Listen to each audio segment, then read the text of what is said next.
Jika Anda nonton film ini, saya punya pesan sederhana. Satu, tolong jadikan film ini sebagai landasan untuk Anda melakukan penghukuman. Saya mau terlibat dalam film ini karena banyak orang yang akan makin paham bahwa memang telah terjadi kecurangan yang luar biasa sehingga pemilu ini tidak bisa dianggap baik-baik saja. Selain diajak oleh figur-figur yang saya hormati, tentu saja film ini dianggap akan mampu mendidik publik betapa curangnya pemilu kita dan bagaimana politisi telah mempermainkan publik pemilih hanya untuk memenangkan kepentingan mereka.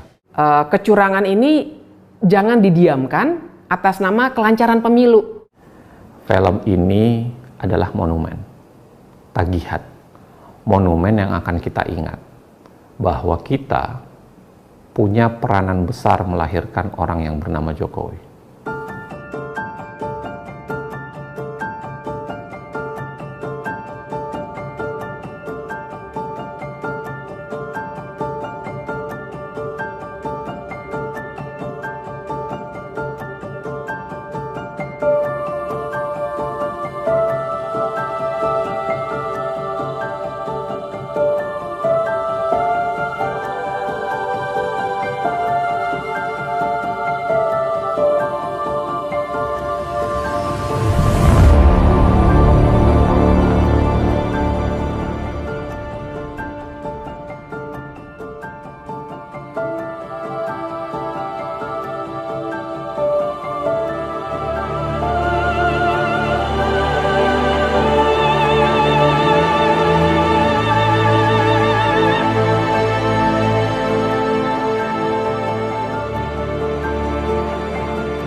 Gibran ini belum, feeling politiknya kok belum, masih seneng 100% di dunia usaha, feeling politiknya belum, kelihatannya belum pengen masuk. Kaisang apalagi masih seneng-senengnya buka sini, buka sini, buka sini. Yang saya lihat malah feeling politik sudah mulai masuk tuh Bobi. Pertama umur, yang kedua baru 2 tahun aja jadi wali kota. Yang logis saja lah.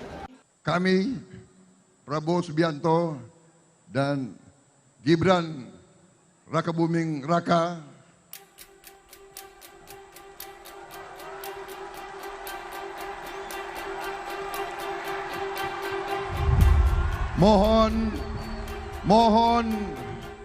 mohon doa restu dari seluruh rakyat Indonesia,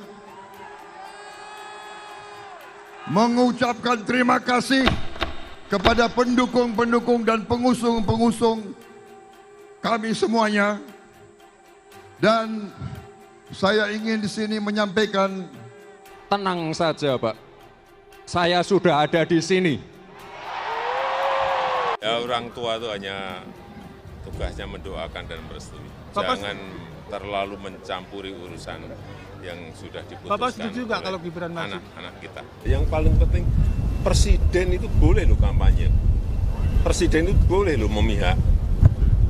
Ibu negara Iriana Jokowi mengacungkan 2 jari mengindikasikan keberpihakan kepada pasangan calon presiden dan calon wakil presiden nomor urut 2 Prabowo Gibran.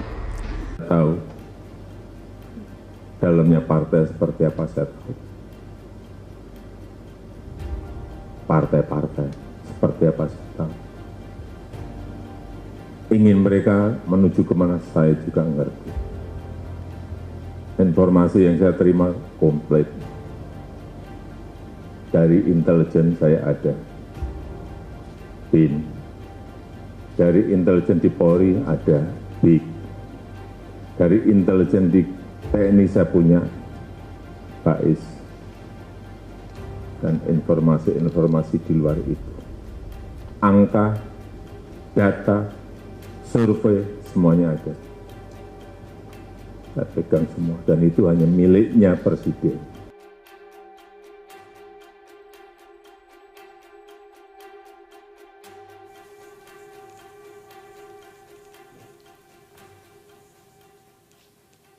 Pemilu sebentar lagi akan dimulai, pemilu presiden dan pemilu legislatif. Khusus pemilu presiden, pertanyaan paling menariknya untuk tahun 2024 adalah, apakah pemilu 2024 presiden akan satu putaran? Kalau kita lihat angka yang ada, menunjukkan bahwa memang pasangan 02 yang di situ ada anak presiden sedang memimpin. Dan itu barangkali yang membuat mereka sangat getol untuk berkata, mereka mau satu putaran. Dan hampir semua survei mengatakan bahwa kita akan satu putaran.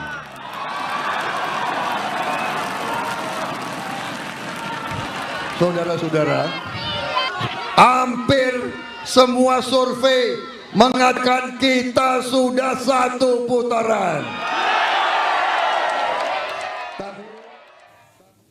Kembali pertanyaannya soal mengapa satu putaran? 2 putaran itu membuat resiko kekalahan bagi orang yang sedang memimpin itu menjadi besar.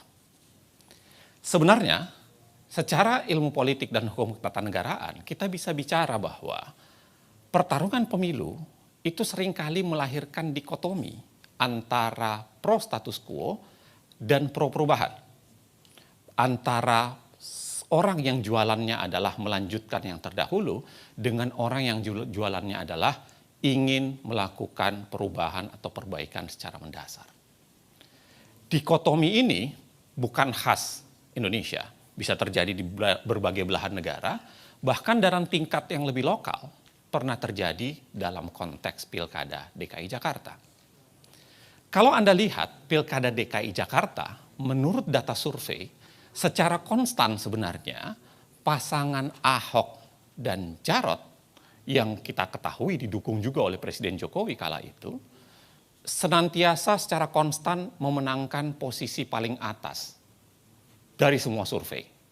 Kalau kita lihat hasil putaran pertama, memang Ahok dan Jarot itu memenangkan.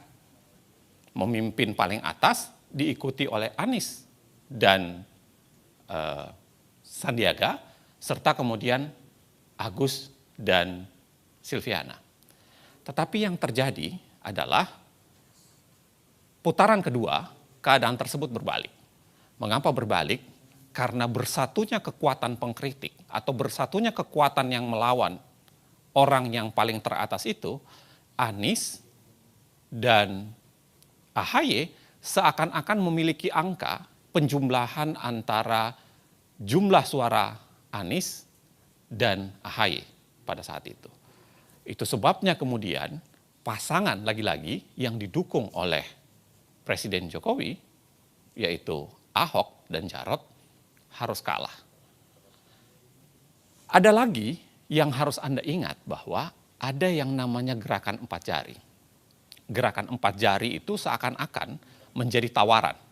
Seakan-akan menjadi simbol bahwa ke depan dalam Pilpres kali ini adalah penggabungan kekuatan 01 dan 03 melalui gerakan 4 jari atau gerakan 04 ini. Pertanyaannya sebenarnya adalah, apakah syarat satu putaran hanya sekedar soal 50% plus 1? Pendapat Dr. Zainal Arifin Mokhtar sangat benar. Apalagi jika kita amati ketentuan Undang-Undang Dasar 1945. Pasal 6A ayat 3 Undang-Undang Dasar 1945 menjelaskan soal syarat satu putaran bagi seorang calon presiden dapat terpilih. Syaratnya adalah mereka harus memperoleh lebih dari 50% suara dan harus memenangkan sebaran wilayah dari 20 provinsi yang asalnya berasal dari setengah jumlah total provinsi di Indonesia. Yang saat ini sudah 38 provinsi, setengah lebihnya adalah 20 provinsi. Dan setiap kemenangan di 20 provinsi itu harus disertai kemenangan lebih dari 20% suara minimum di setiap provinsi.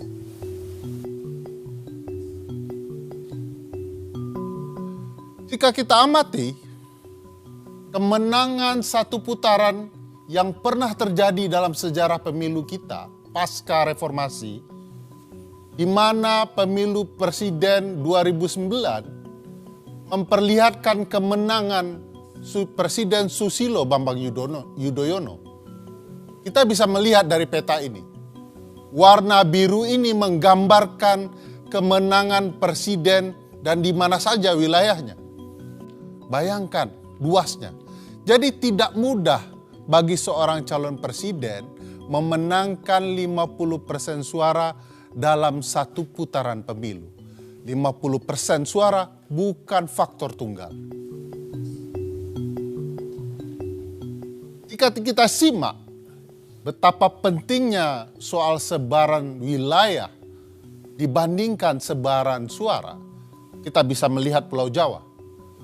Pulau Jawa adalah pulau dengan populasi penduduk terbesar. Mereka memiliki 115 juta suara pemilih. Sayangnya kalau dilihat sebaran, mereka hanya memiliki 6 provinsi. Bandingkan dengan apa yang bisa kita lihat di Pulau Sumatera. Sumatera adalah pulau yang sangat menentukan sebaran wilayah. Memiliki 10 provinsi dan sangat menentukan sebaran wilayah tersebut. Mari kita lihat konteksnya pada pemilu sebelumnya. Pada pemilu 2014, Joko Widodo memenangkan 7 provinsi. Berbanding dengan Prabowo dan Hatta Rajasa yang hanya unggul di 3 provinsi. Simak lagi hasil Pilpres 2019. Presiden Joko Widodo ketika itu hanya memenangkan 4 provinsi dan Prabowo berhasil unggul di 6 provinsi. Logika mengatakan jika kedua pihak ini bergabung, maka dengan sendirinya pasangan Prabowo Gibran akan sangat-sangat mendominasi di Pulau Sumatera. Tapi pertarungan tidak sesederhana itu.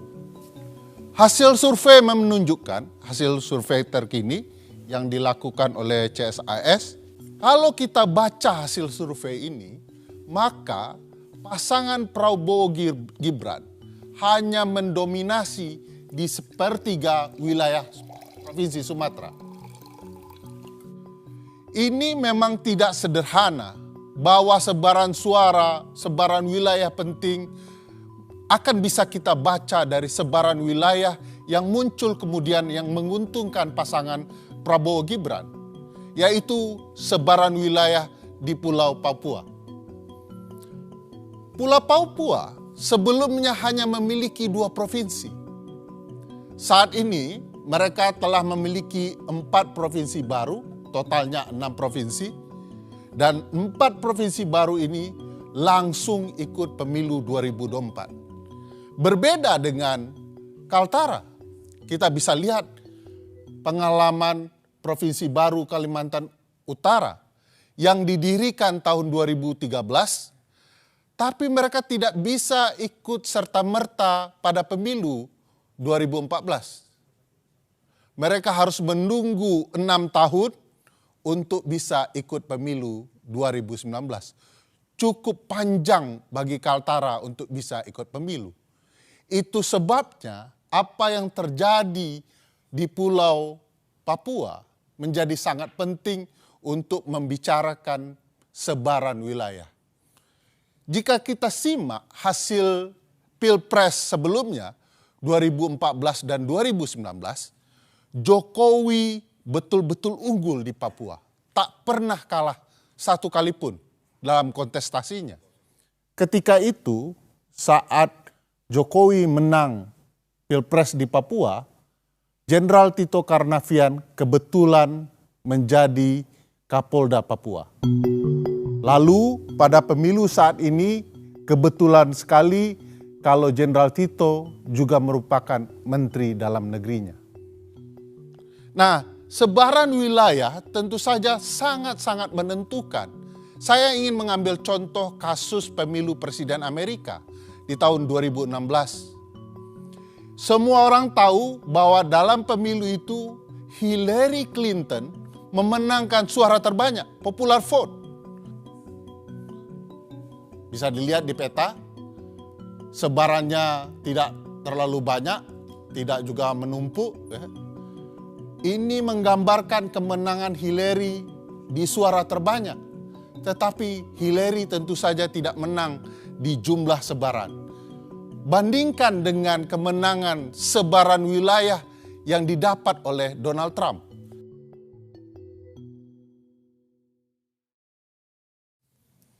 Bang Bro, sudah dari tadi? Siap, alhamdulillah Bang. Sehat Bang.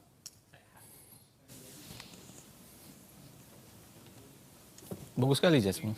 Pinjam lari dari pagi. Lari? Lari 10 kilo. 10 kilo, buset. Makanya banyak minum.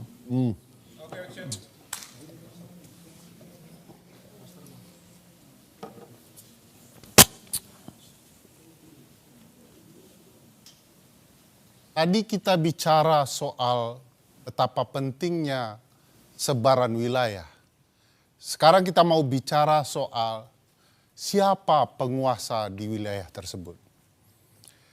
Semenjak 2021, Presiden Joko Widodo sudah melakukan penunjukan kepada 20 penjabat gubernur di 20 provinsi. Kita bisa lihat di peta ini, warna orange menunjukkan sebarannya dari ujung Indonesia hingga Papua. Presiden berwenang menunjuk penjabat gubernur sekaligus memberikan pengaruh luar biasa dalam penunjukan penjabat bupati dan wali kota. Kewenangannya di Menteri Dalam Negeri yang kemudian mendapat restu dari Presiden. Gambaran ini menunjukkan sebaran penunjukan pejabat bupati wali kota sekaligus gubernur di seluruh Indonesia. Kita bisa lihat sebaran wilayahnya. Warna merah adalah bupati dan wali kota dan orange adalah gubernur dari seluruh Indonesia. Hanya saja kalau kita lihat peran dari Pak Tito Karnavian sebagai Mendagri dan restu dari Presiden dalam penunjukan penjabat kepala daerah, pada dasarnya mereka tidak mematuhi putusan Mahkamah Konstitusi. Mahkamah menentukan bahwa proses penunjukan pejabat haruslah dilakukan secara terbuka, transparan. Mereka harus kemudian mendengarkan aspirasi pemerintah daerah dan masyarakat daerah, sekaligus taat pembentukan peraturan teknisnya agar penunjukan itu dapat berlangsung dengan fair. Sebab itulah kemudian karena ini melanggar putusan MK, Komisi Informasi Pusat dan Ombudsman Republik Indonesia menyatakan bahwa penunjukan penjabat itu telah melakukan maladministrasi. Seluruh wilayah ini yang terdapat penjabat bupati, wali kota, dan gubernur, kalau kita lihat jumlah daftar pemilih tetapnya adalah sebesar 140 juta suara, yang ekuivalen dengan 50% lebih suara pemilih. Peran penjabat gubernur tentu saja sangat berpengaruh, dan siapa saja mereka. Kalau kita perhatikan orang yang ditunjuk oleh Presiden dan Menteri Dalam Negeri, kita bisa lihat misalnya penjabat Gubernur Jawa Barat, B. Mahmudin. Beliau ini pernah menduduki jabatan sebagai Kepala Biro Kesekretariatan Presiden di 2016. dan kemudian menjadi deputi kesekretariatan presiden di 2021. Lain hal dengan penjabat gubernur Jakarta, sebuah wilayah yang sangat penting, Bapak Heru Budi Hartono merupakan kepala kesekretariatan presiden di 2017. Orang yang sering dibicarakan di berbagai media akhir-akhir ini. Kita juga bisa lihat penjabat gubernur Jawa Tengah, Bapak Nana Sujana, kalau kita telusuri, beliau pernah menjadi Kapolresta Surakarta di tahun 2010 ketika Presiden Joko Widodo masih merupakan wali kota Solo. Ada peristiwa unik misalnya dalam penunjukan penjabat gubernur Aceh, Ahmad Marzuki. Beliau berdinas di kemiliteran, lalu ditarik ke Kementerian Dalam Negeri. 3 hari setelah penarikan, beliau langsung ditunjuk menjadi penjabat gubernur Aceh.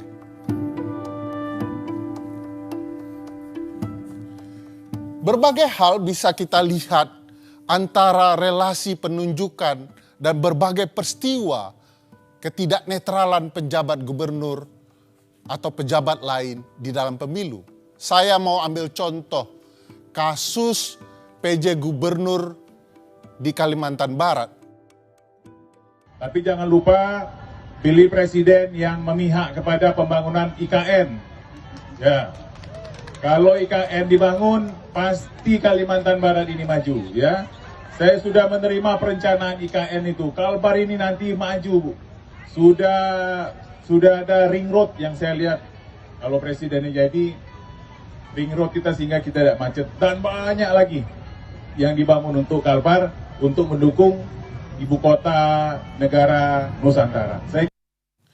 Lain dengan penjabat gubernur Kalimantan Barat, apa yang terjadi dengan penjabat gubernur Bali misalnya, kita bisa melihat bahwa penjabat gubernur melakukan perintah tindakan untuk mencabut berbagai spanduk, baliho, dan poster dari partai tertentu, bahkan calon presiden seperti Ganjar Pranowo. Sikap-sikap tidak netral itu juga terjadi di penjabat bupati dan wali kota. Saya ambil contoh apa yang terjadi dengan penjabat bupati Muna Barat. Video ini bisa menjelaskan. Ini jauh-jauh dari Jakarta hadir langsung di pertemuan kita hari ini. Ya, ini namanya Pak Laudio Marbonte. Beliau calon anggota DPD RI. Ya. Ingat masyarakat saya, calon anggota DPD RI. Dan beliau adalah salah satu tokoh pemuda kita, orang Muna yang ada di Jakarta. Dan beliau juga sebagai ketua relawan Ganjar, pro Ganjar. Ingat, pro Ganjar. Hal yang sama mungkin bisa juga menjelaskan betapa tidak netralnya penjabat gubernur dalam berbagai hal. Misalnya contoh yang menarik apa yang terjadi di Sorong, Papua Barat.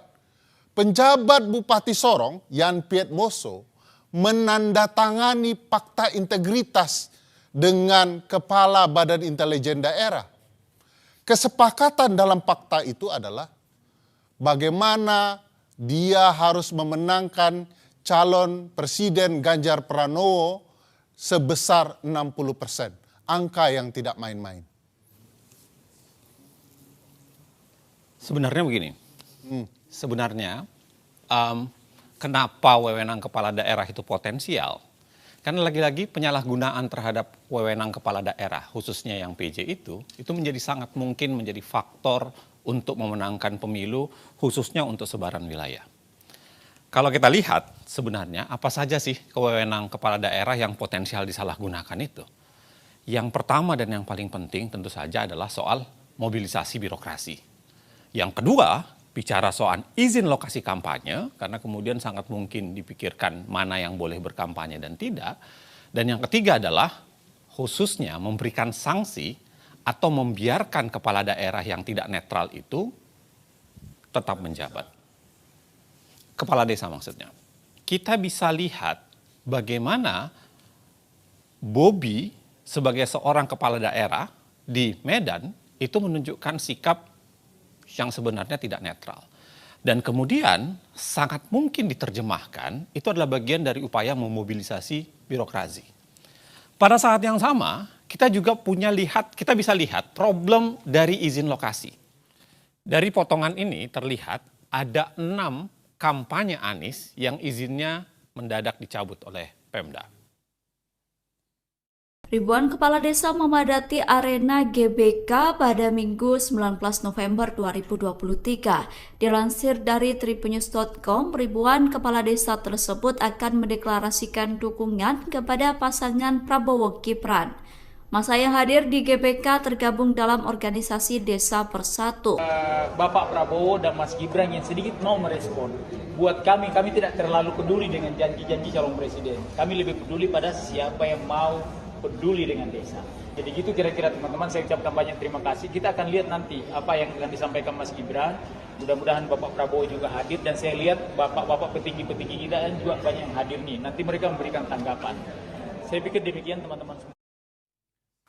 Masih soalan daerah, apa yang Anda baru saksikan itu adalah kasus deklarasi Desa Bersatu di GBK. Memang dalam kasus deklarasi Desa Bersatu awalnya ada perdebatan soal apakah itu ditujukan untuk dukungan terhadap paslon tertentu atau tidak.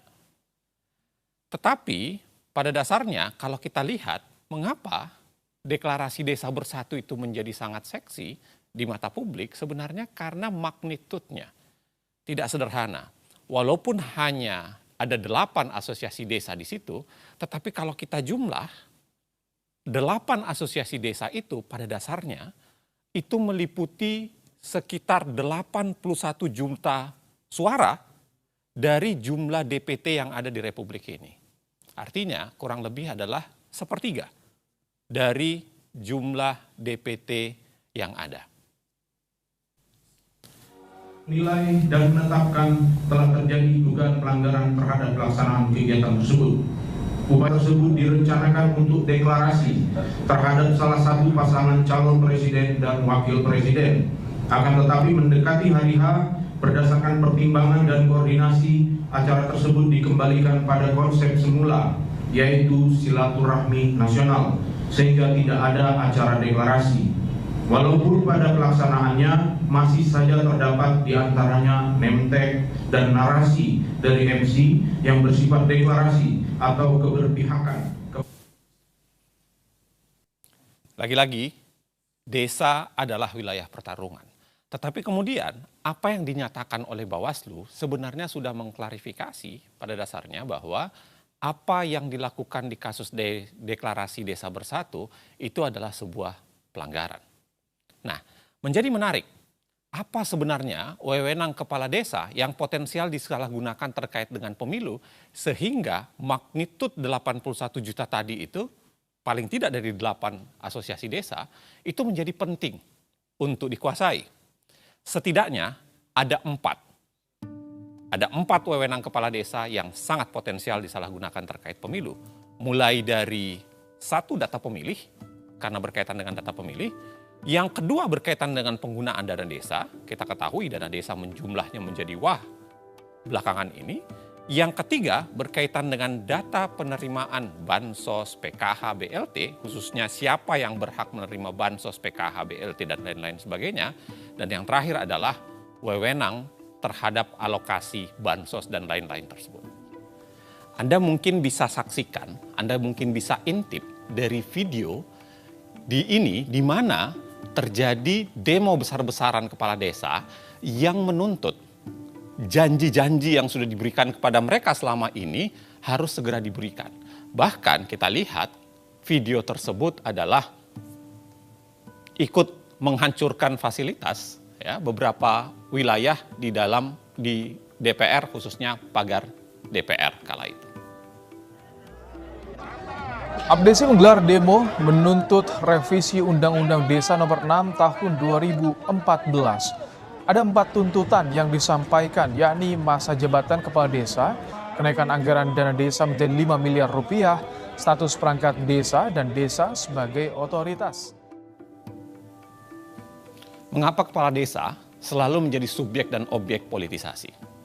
Sederhana untuk menjawabnya. Karena selama ini kepala desa itu cukup banyak dijanjikan hal-hal tertentu.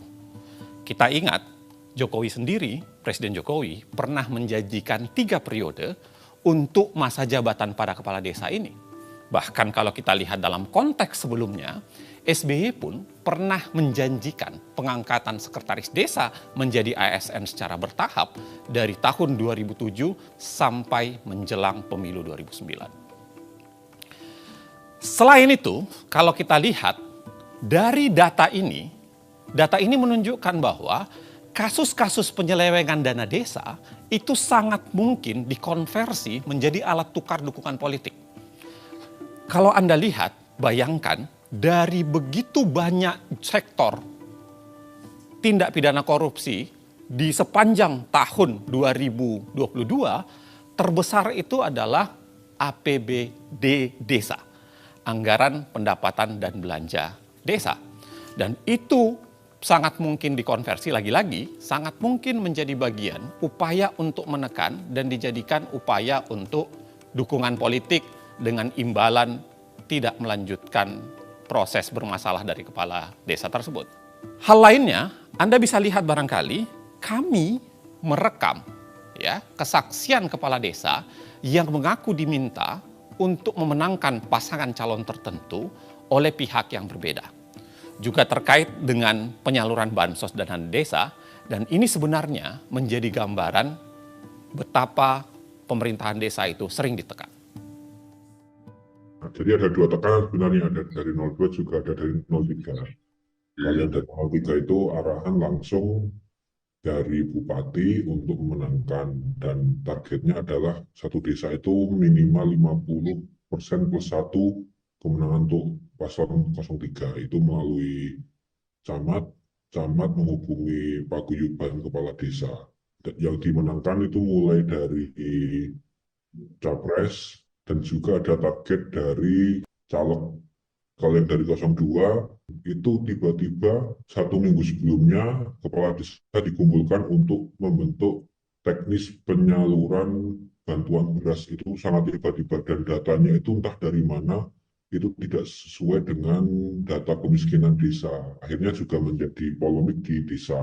Itu yang bantuan dari pemerintah. Kemudian di hari yang sama saya dihubungi anggota kepolisian untuk meminta izin akan menggunakan balai desa untuk deklarasi 02. Waktu ada berita beberapa kepala desa yang tersangkut korupsi, tiba-tiba 3 kabupaten lain menjadi sasaran, itu kita senantiasa diawasi Polda. Bahkan ketika kami dikejar laporan, kita harus menyiapkan laporan selama 2021 sampai 2023. Kita tiba-tiba diminta untuk menyiapkan laporan karena akan ada indikasi diperiksa oleh Polda. Ini juga kami semua kepala desa di paguyuban itu juga bingung. Akhirnya kan yang repot kami sendiri karena itu tidak sesuai dengan data kebutuhan di desa.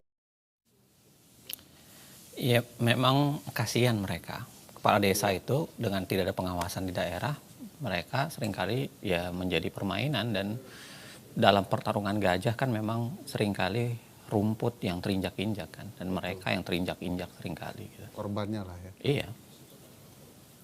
Ngomong-ngomong rumput gajah, Ya. aku mau nambahin penjelasan. Ya, langsung dia semangat. Ya, karena ternyata bukan hanya di level bawah kecurangan-kecurangan itu terjadi, tapi juga di kalangan pejabat negara. Siapa yang suka sama Jokowi angkat tangan. Loh, Pak Jokowi itu pan itu Pak Jokowi. Makanya kita dukung Gibran. Cocok? Gibran itu sopo sih?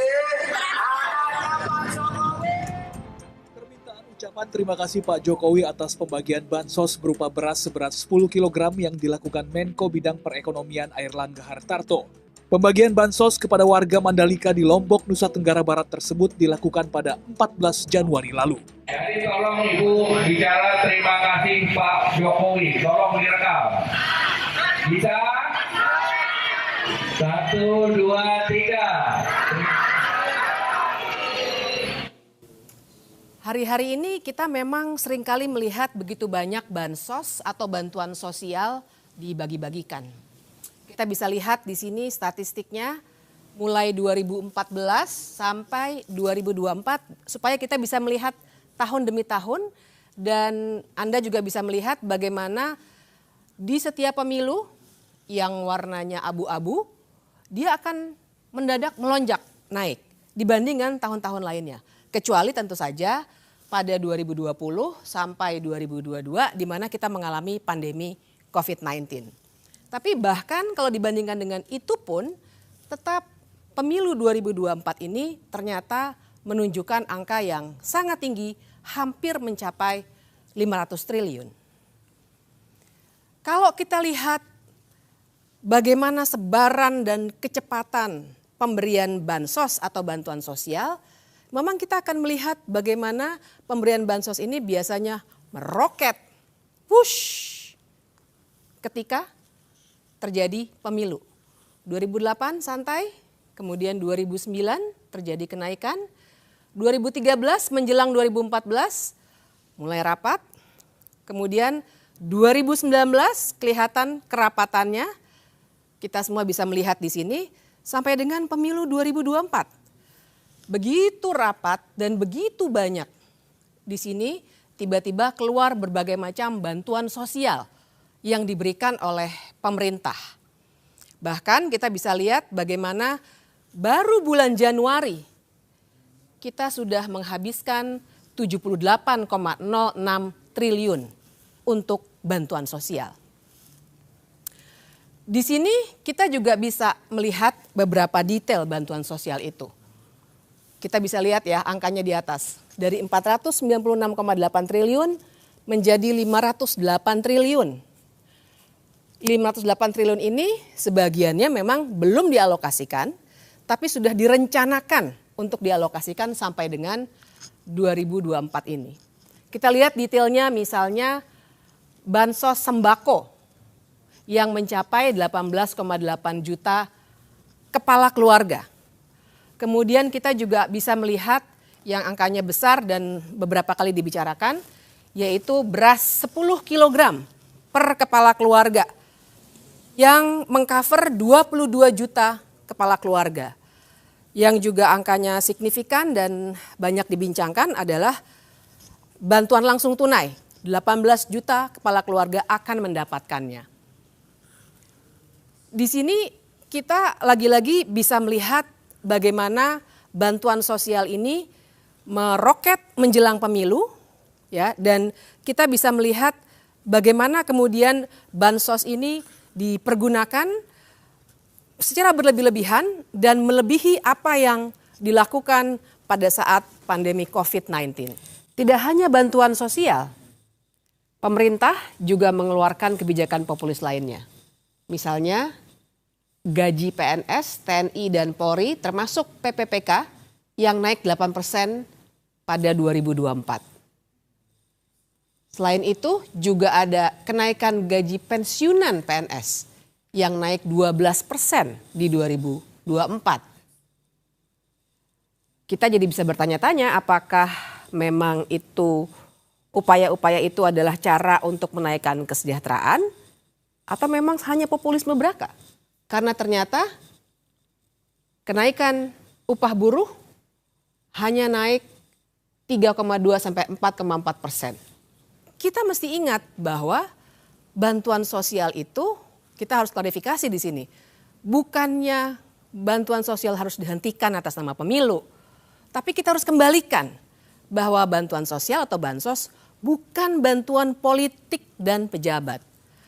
Bantuan sosial itu sebenarnya adalah cara untuk secara cepat melaksanakan amanah dari Pancasila, sila kelima soal keadilan sosial. Kita juga membicarakan pasal 34 Undang-Undang Dasar 1945 yang bilang bahwa fakir miskin dan anak-anak terlantar dipelihara oleh negara. Memang idealnya cara mensejahterakan rakyat itu dengan melalui pendidikan, lapangan pekerjaan, dan hal-hal lain yang sifatnya struktural. Tapi baiklah, bansos harus dilakukan untuk mengatasi dengan waktu cepat. Tapi soalnya adalah kalau itu adalah fasilitas negara, kan seharusnya pemberiannya juga dilakukan sesuai dengan struktur kenegaraan kita. Siapa yang berhak ataupun berwenang memberikan bantuan sosial itu? Kementerian Sosial jawabnya. Uniknya ternyata sebenarnya data Kementerian Sosial yang namanya data kesejahteraan terpadu tidak digunakan. Barangkali kebetulan Menteri Sosial kali ini ada dari PDI Perjuangan yang sedang berseberangan dengan penerus Jokowi. Bicara soal bantuan sosial lagi-lagi kita akan lihat penyebarannya yang luar biasa. Dalam waktu 2 bulan, ini semua 2 bulan dilaksanakannya, kita bisa melihat di mana saja penyebaran bantuan sosial itu dilakukan. Mulai dari Serang sampai dengan di sebelah sini, terkumpul di sini.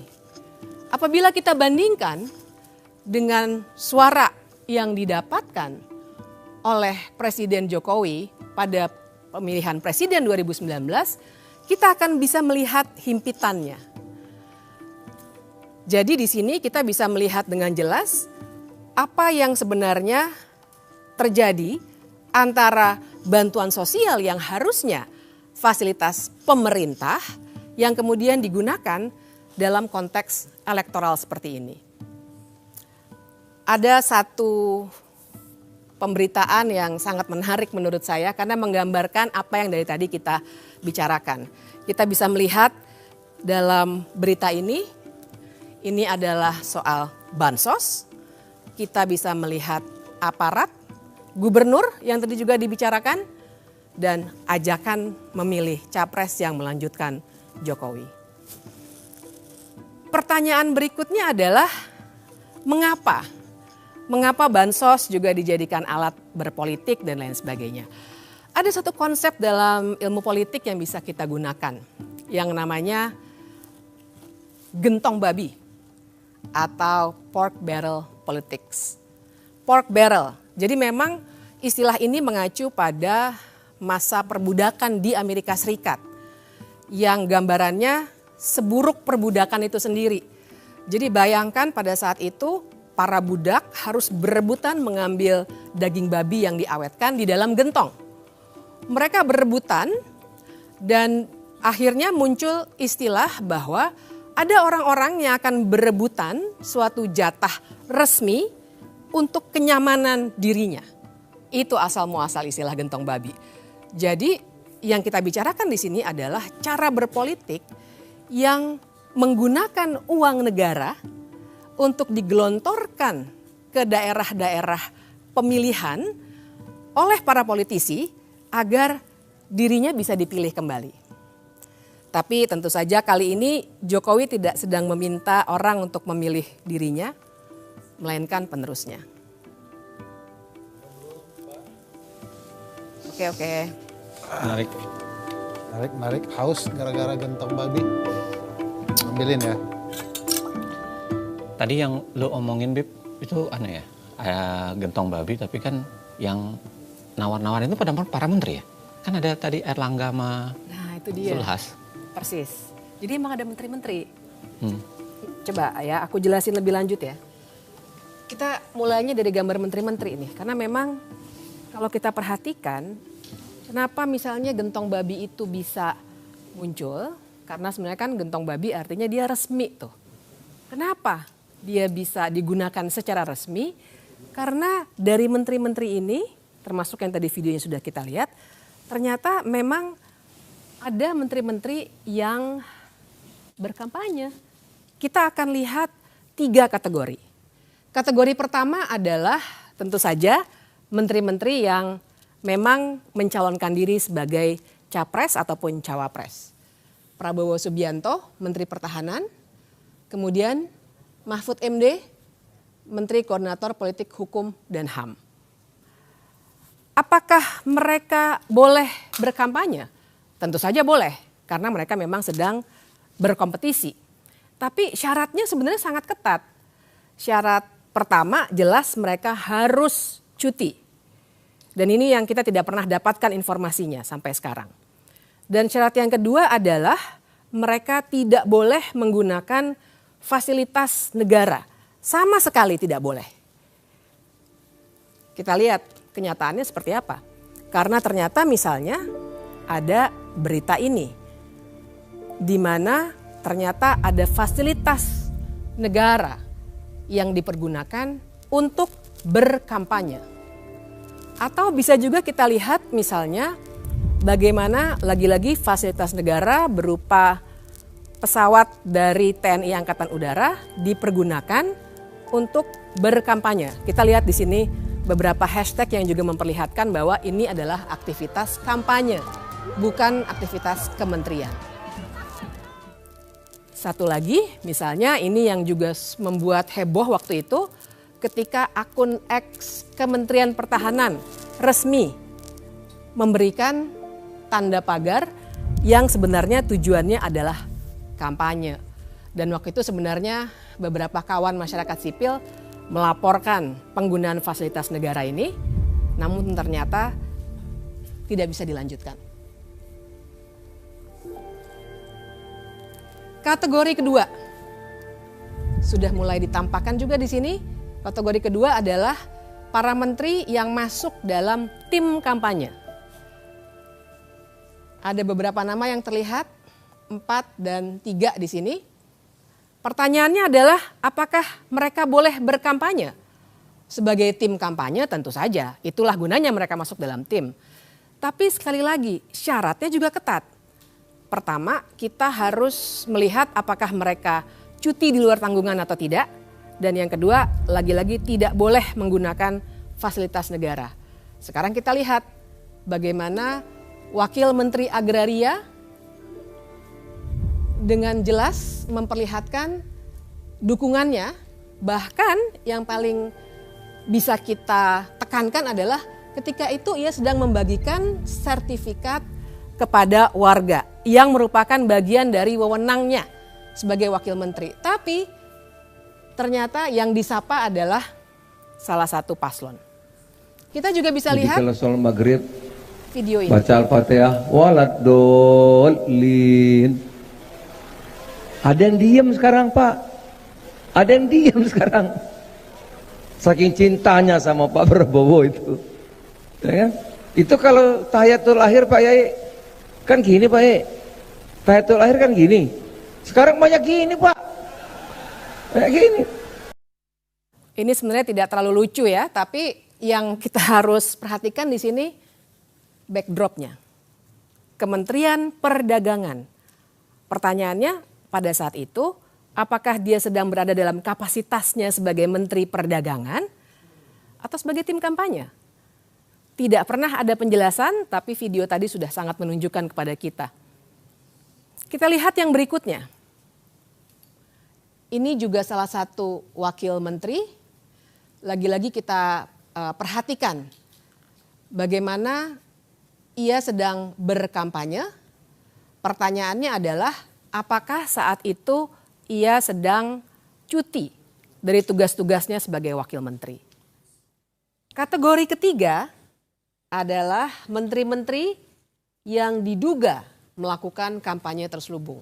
Sekarang kita lihat di sini sudah rata terisi. Mengapa kita bisa sebut mereka melakukan kampanye terselubung? Karena mereka tidak terdaftar dalam tim kampanye resmi yang didaftarkan pada KPU. Yang ini stop. Prabowo Gibran. Tengah. Prabowo Gibran. Sebelah sini. Prabowo Gibran. Baik. Sebelah sini. Di sini bisa kita lihat ajakan yang sangat nyata dari salah seorang menteri yang tidak terdaftar dalam tim kampanye dan juga sepanjang yang publik bisa ketahui tentu saja tidak terdaftar sebagai menteri yang sedang melakukan cuti. Begitu juga di sini Menteri Erick Thohir tidak mundur dan juga tidak dalam konteks cuti dan kita lihat jelas dari backdrop acara ini, ia sedang melakukan pelaksanaan kampanye. Berikutnya, barangkali di sini Yasona Lawli dan Menteri Tri Risma hari ini sedang diajak menjadi peserta yang boleh saja menurut konteks undang-undang pemilu kita, tapi persoalannya apakah mereka sedang cuti atau tidak? Tidak pernah ada informasi yang cukup. Satu lagi kita bisa lihat juga sebuah dukungan terbuka, kita bisa lihat lagi dari backdropnya dari salah seorang menteri, dan pertanyaannya sama. Apakah ia sedang melaksanakan kampanye yang nampak seperti itu? Kalaupun ia ikut serta, apakah dia cuti atau tidak? Tidak ada informasi. Dan lagi-lagi kalau kita lihat daftarnya, ia tidak terdaftar dalam tim kampanye paslon yang didukung. Jadi ini dari saya sampaikan. Jadi saya sampaikan simpulan saya, saudara-saudara sekalian sebangsa tanah air. Kita pilih orang yang tepat menjadi Presiden Republik Indonesia. Tanggal 14 yang tepat. Saya pribadi memilih Pak Prabowo alasan yang sangat sederhana, berkelanjutan. Dan dia punya spirit NKRI yang bagus dan dia membuktikan keberhasilan dia yang lalu. Itu tidak dapat diungkiri. Itu dari saya, pesan dari saya sekali lagi Luhut Binsar Panjaitan, pilih Prabowo karena menurut saya dia pilihan terbaik untuk presiden pada saat ini.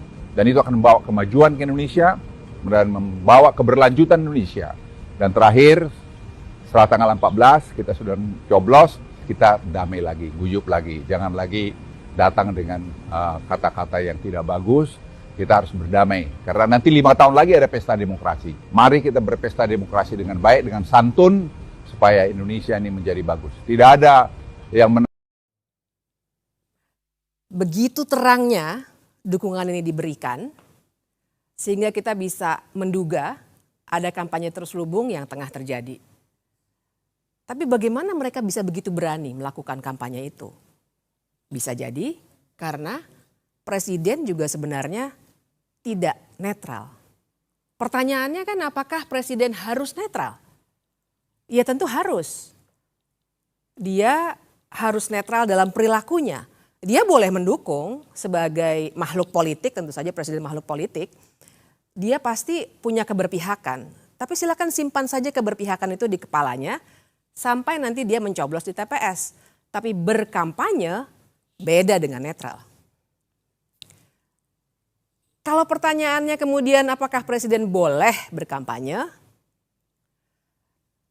Kita tentu saja harus berpegang pada Undang-Undang Pemilu, Undang-Undang 7 2017. Dikatakan di situ memang presiden boleh berkampanye, tapi kita harus membaca undang-undang secara utuh dan lengkap. Tidak bisa hanya melihat satu ayat saja dan satu pasal yang menyatakan kebolehan ini. Kita harus lihat lengkap bahwa ternyata kebolehan berkampanye ini sepanjang sang presiden diikutsertakan dalam kampanye. Seperti yang tertera di pasal 281. Jadi dia tidak boleh menjadi pelaksana kampanye itu sendiri kecuali jika dia adalah petahana yang mencalonkan lagi. Ini jelas ada di pasal 299 ayat 1. Dan ini juga dimungkinkan karena konstitusi kita mengatur presiden memang boleh 2 kali untuk menjalani masa kepresidenannya. Dan ia bisa saja melaksanakan kampanye bila ia terdaftar sebagai tim kampanye. Ini ada di ayat 3 dari pasal 299 itu. Tapi lagi-lagi syaratnya juga ketat. Tidak hanya kebolehan-kebolehan belaka. Syaratnya adalah dia harus mengajukan cuti di luar tanggungan negara. Dia juga tidak boleh menggunakan fasilitas negara kecuali pengamanan. Dan dia juga harus tetap memperhatikan tugas negara dan pemerintahan. Tapi yang paling penting semuanya pejabat negara, menteri, apalagi presiden sebenarnya dilarang melakukan tindakan yang merugikan ataupun menguntungkan salah satu paslon. Jadi syaratnya begitu ketat sehingga tidak bisa sembarangan dilakukan. Sekarang mari kita lihat praktiknya. Di sini misalnya kita lihat jelas foto wajah presiden yang menjadi latar belakang sebuah poster kampanye. Kita juga bisa melihat yang berikutnya, lagi-lagi foto presiden ada untuk meminta orang-orang berkumpul dan melakukan konsolidasi akbar untuk sebuah partai. Yang berikutnya kita juga bisa lihat berbagai acara di mana presiden secara aktif dan juga dalam posisinya yang tidak cuti melakukan pertemuan-pertemuan dengan menteri-menteri yang duduk dalam koalisi paslon tertentu. Perbandingannya adalah mengapa menteri-menteri lainnya yang tidak tergabung dalam paslon tertentu itu tidak mendapat perlakuan yang sama. Apalagi kita juga punya satu foto yang begitu menghebohkan waktu itu, di mana presiden berdiri di samping menterinya yang menjadi calon presiden dan berada di fasilitas negara, yaitu lapangan udara Angkatan Udara di depan alutsista juga. Ia menyatakan dengan tegas bahwa presiden boleh berkampanye. Masih bicara fasilitas negara, kita juga bisa melihat mobil kepresidenan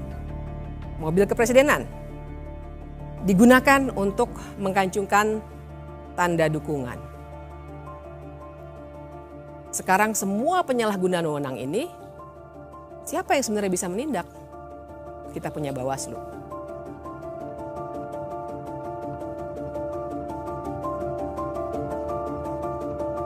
Saya ingin bercerita permasalahan tadi dengan menuturkan soal Bawaslu. Tentu saja segala kecurangan itu harus ditangani oleh Bawaslu dan ini merupakan tugas konstitusionalnya untuk mengawasi setiap tahapan penyelenggaraan pemilu. Tetapi faktanya Bawaslu inkompeten. Apa saja kira-kira kasus yang menceritakan betapa gagalnya Bawaslu mengawasi proses penyelenggaraan pemilu? Kita bisa melihat video ini. Ini tadi masukan-masukan, aspirasi dari para pimpinan, ketua-ketua organisasi desa. Sementara kami tampung dulu. Mungkin minggu depan kita jadwalkan untuk ketemu saja ya Pak ya. Biar bisa kita detailkan lagi, kita carikan solusi bersama-sama. Dan ya kita harap kalau di visi misi kami sudah ada Pak, misalnya membangun dari bawah dan dari desa, itu salah satunya. Tapi nanti akan kami detailkan lagi yang jelas. Nilai dan menetapkan telah terjadi dugaan pelanggaran terhadap pelaksanaan kegiatan tersebut. Upaya tersebut direncanakan untuk deklarasi terhadap salah satu pasangan calon presiden dan wakil presiden. Akan tetapi mendekati hari H, berdasarkan pertimbangan dan koordinasi, acara tersebut dikembalikan pada konsep semula, yaitu silaturahmi nasional, sehingga tidak ada acara deklarasi. Walaupun pada pelaksanaannya masih saja terdapat diantaranya name tag dan narasi dari MC yang bersifat deklarasi atau keberpihakan. Bawaslu hanya berani memberikan sanksi teguran, padahal nyata-nyata harusnya terdapat sanksi yang menjerahkan agar peristiwa tidak berulang. Saya ingin juga memperlihatkan sebuah video yang menarik soal ketidakberanian itu. Berikut videonya.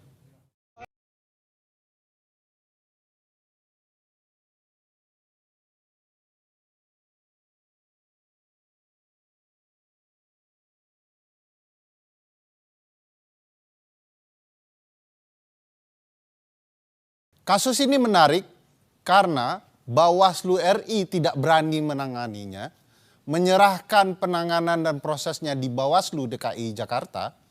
Tetapi temuan Bawaslu DKI Jakarta adalah ini merupakan pelanggaran perda.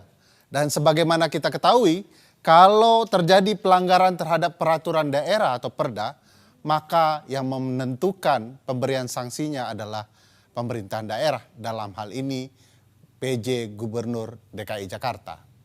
Lagi-lagi ada kasus yang menarik soal tidak inkompeten atau inkompetennya Bawaslu dalam kasus akun X Kementerian Pertahanan.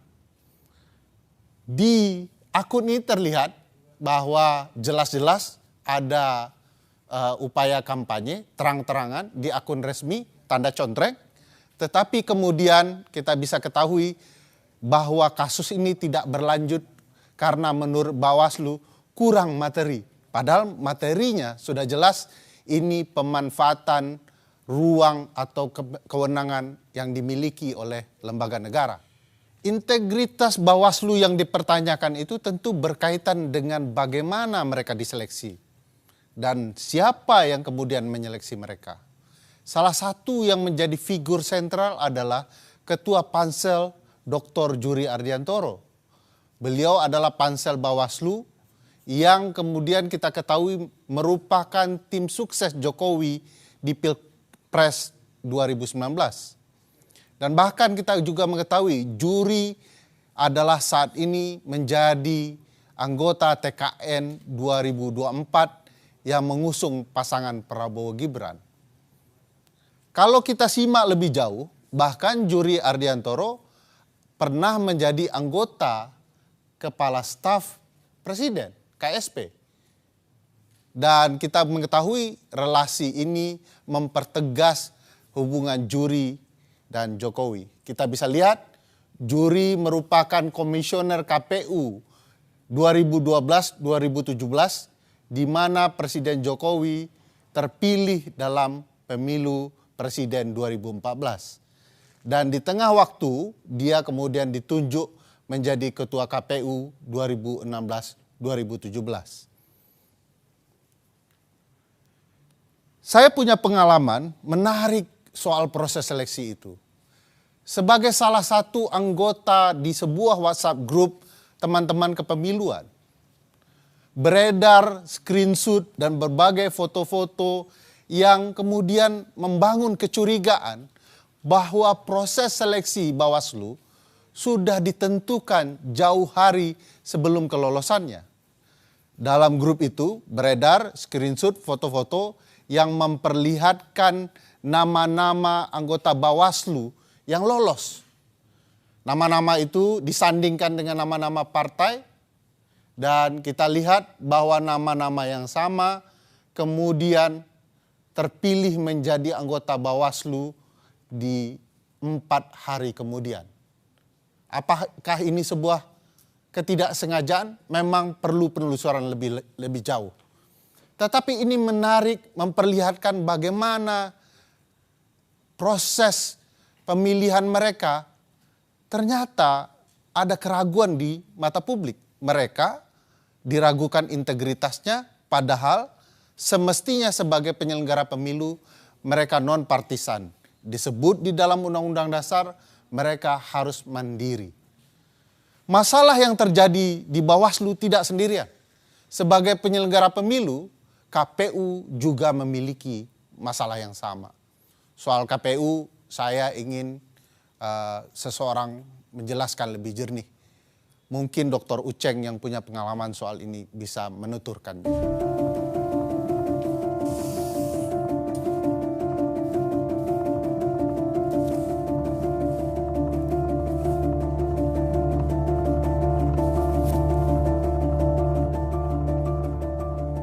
Sekarang kita bicara soal Komisi Pemilihan Umum. Secara konstitusional, Komisi Pemilihan Umum memiliki fungsi yang sangat luar biasa, khususnya untuk menyelenggarakan pemilihan umum di Republik ini. Dari sekian banyak fungsi KPU atau wewenang yang dimiliki oleh KPU, salah satu yang paling utama dalam kaitan dengan pemilu adalah menentukan siapa yang ikut pemilu. Dan itu dikenal dengan konsep khususnya untuk partai politik adalah tahapan verifikasi yang bersifat administratif maupun faktual. Syarat parpol untuk lolos verifikasi pada dasarnya sebenarnya itu ada beberapa catatan. Yang pertama adalah harus 100% kepengurusan dan kantor di ibu kota provinsi, 75% kepengurusan di kabupaten kota, 50% kepengurusan di kecamatan, dan ini yang paling penting, ditambahkan adalah 30% keterwakilan perempuan. Dan itu pun sebenarnya minimal ya 100 atau maksud saya 1.000 orang dengan kartu tanda anggota per kabupaten kota. Mari kita periksa apakah syarat lolos verifikasi parpol ini dikerjakan KPU dengan baik. Kita kasih satu contoh, kasus Partai Gelora. Dalam kasus Partai Gelora yang lolos menjadi peserta pemilu, tetapi kalau kita lihat di lapangan ada begitu banyak kejanggalan. Kita lihat dari dokumen berita acara KPUD Murung Raya di Kalimantan Tengah yang menyatakan ada instruksi KPU agar mengubah status Partai Gelora dari tidak memenuhi syarat menjadi memenuhi syarat. Kalau kita lihat secara keseluruhan ya, Partai Gelora tidak memenuhi syarat, khususnya syarat soal 1.000 orang berkartu anggota di Kabupaten Murung Raya. Dari sampel uji petik yang dilakukan terhadap 114 kartu tanda anggota, Partai Gelora hanya memenuhi 85 orang yang terverifikasi punya kartu tanda anggota. Namun luar biasanya, partai ini tetap dinyatakan lolos. Tidak sekedar di Murung Raya, kasus Sangihe pun melihatnya menjadi menarik. Di kasus Sangihe, pengakuan salah seorang aparatur sipil negara telah melakukan kecurangan, mengubah verifikasi partai yang tidak lolos menjadi lolos. Jadi penyesuaian itu secara teknis bahwa memang men-NS sejumlah orang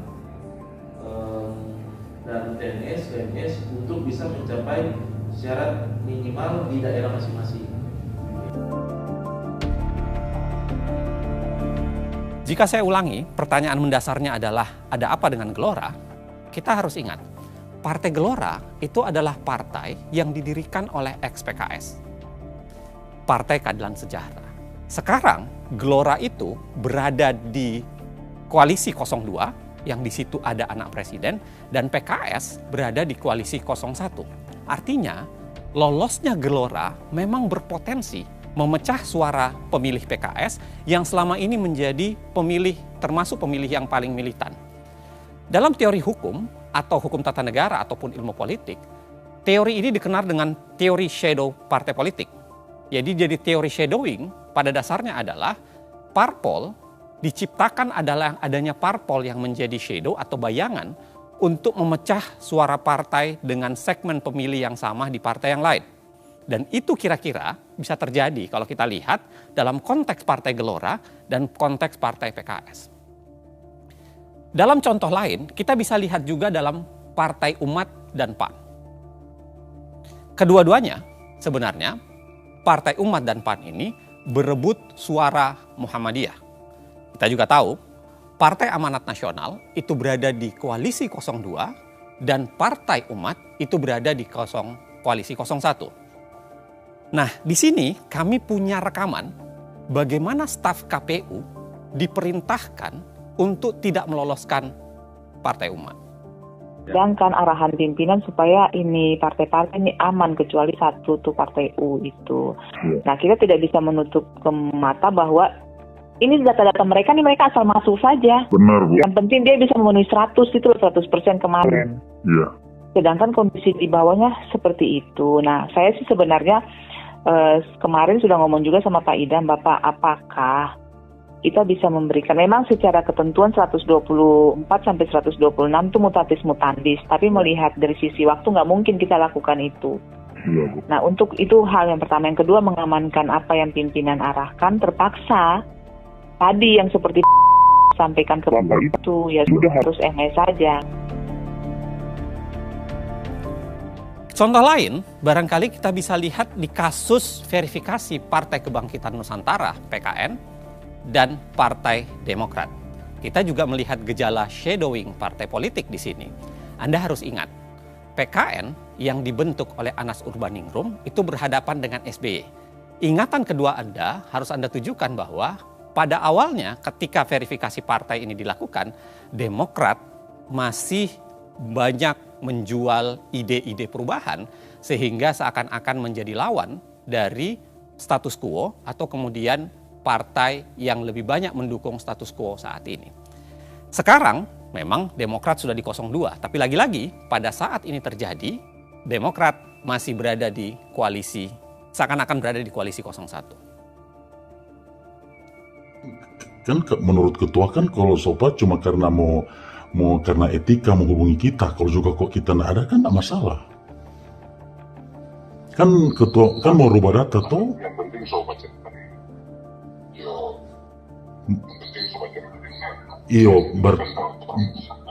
berarti ini mau manipulasi data dan ketua. Kita tidak bukan manipulasi data, jika ketua ini melaksanakan arahan Mar kan memanipulasi data. PKN kan cuma 1 MS. Kau mau jadi berapa MS-nya tidak manipulasi itu. Jadi bagaimana pakai istilah melaksanakan arahan itu saja. Melaksanakan arahan dengan merubah data. Iya toh. Istilah merubah data pokoknya melaksanakan arahan saja. Iya, melaksanakan arahan dengan merubah data toh. Ya, kalau begitu oke. Tapi kalau manipulasi. Sekarang kalau nyandak manipulasi dan ketua apa dang? Dari 1 MS kau mau jadi banyak MS, bukan manipulasi DP nama itu. Ketua sarjana hukum. Ketua sarjana hukum toh kita rasa ketua lebih paham. Ketua kan sarjana hukum.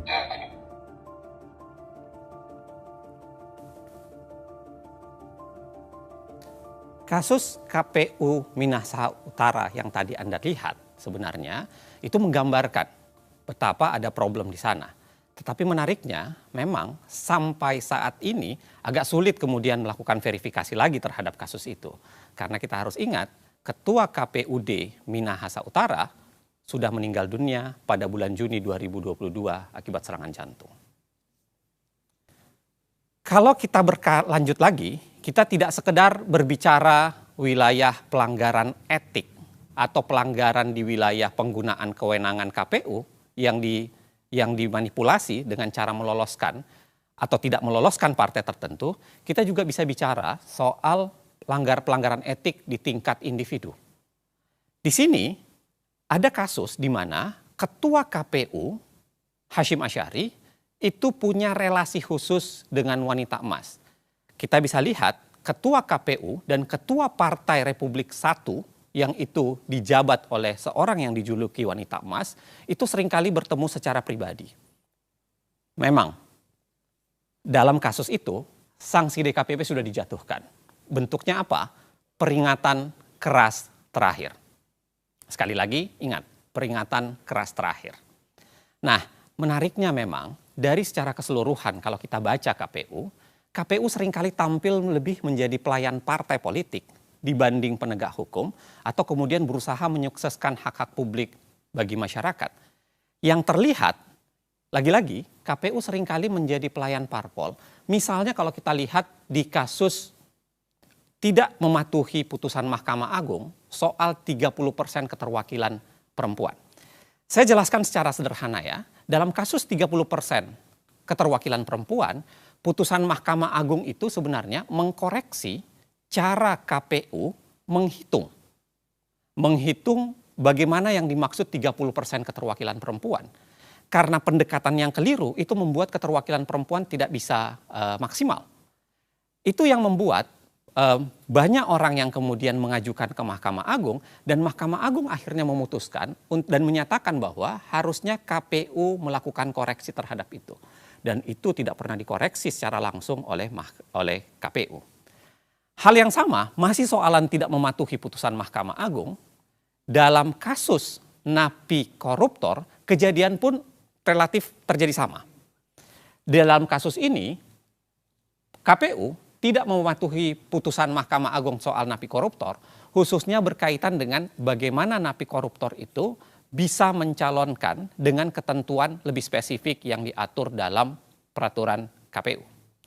Kalau kita lihat dari daftar parpol dan caleg bekas koruptor di 2024, ini adalah peta sederhananya untuk menggambarkan bahwa ada serangkaian partai sebenarnya yang masih mengusung caleg bekas koruptor. Dan itu hampir tersebar di semua partai yang berkontestasi di pemilu kali ini. Apa yang saya mau jelaskan sesungguhnya adalah sederhana.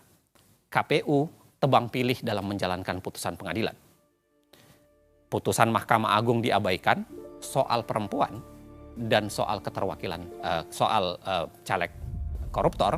Tetapi yang menarik, putusan Mahkamah Konstitusi soal Gibran langsung dijalankan dengan cepat. Saat anak presiden mendaftar, KPU belum membuat peraturan baru. KPU tidak merevisi aturan Komisi Pemilihan Umumnya. Tapi pendaftarannya diterima dan Gibran buru-buru disahkan sebagai calon wakil presiden. Kita semua tahu, ya, dari serangkaian pelanggaran etik secara kelembagaan maupun pelanggaran etik secara pribadi, kita punya catatan ada 3 sanksi yang sudah jatuh kepada KPU, Ketua KPU, khususnya Ketua KPU Hashim Asy'ari. Pada April 2023 dalam kasus wanita emas, tadi saya sudah ingatkan, sanksinya adalah peringatan keras terakhir. Geser sedikit dalam kasus keterwakilan perempuan, sanksi yang dijatuhkan terhadap Ketua KPU adalah peringatan keras. Dan lanjut lagi di Februari 2024 di kasus pencalonan anak presiden dengan jalur khusus itu, dengan jalur cepat itu, sanksi yang dijatuhkan adalah peringatan keras terakhir. Kadang-kadang ini memang membingungkan. Apa maksud kata peringatan keras terakhir itu? Apakah setelah terakhir di bulan April masih ada terakhir di bulan Februari 2024? Sederhana untuk menggambarkannya, sebenarnya ada apa dalam konstruksi kita membangun sistem penegakan hukum dalam wilayah pelaksanaan pemilu di Republik ini. Tapi yang paling penting sebenarnya, saya mau bilang bahwa keputusan DKPP dan apa yang terjadi di KPU, apa yang terjadi di Bawaslu, dan semua drama yang terjadi belum puncaknya. Ada lembaga yang namanya Mahkamah Konstitusi sebagai tembok pertahanan terakhir dalam menegakkan konstitusionalisme di Indonesia, dan ternyata dia ikut dalam proses bermasalah itu.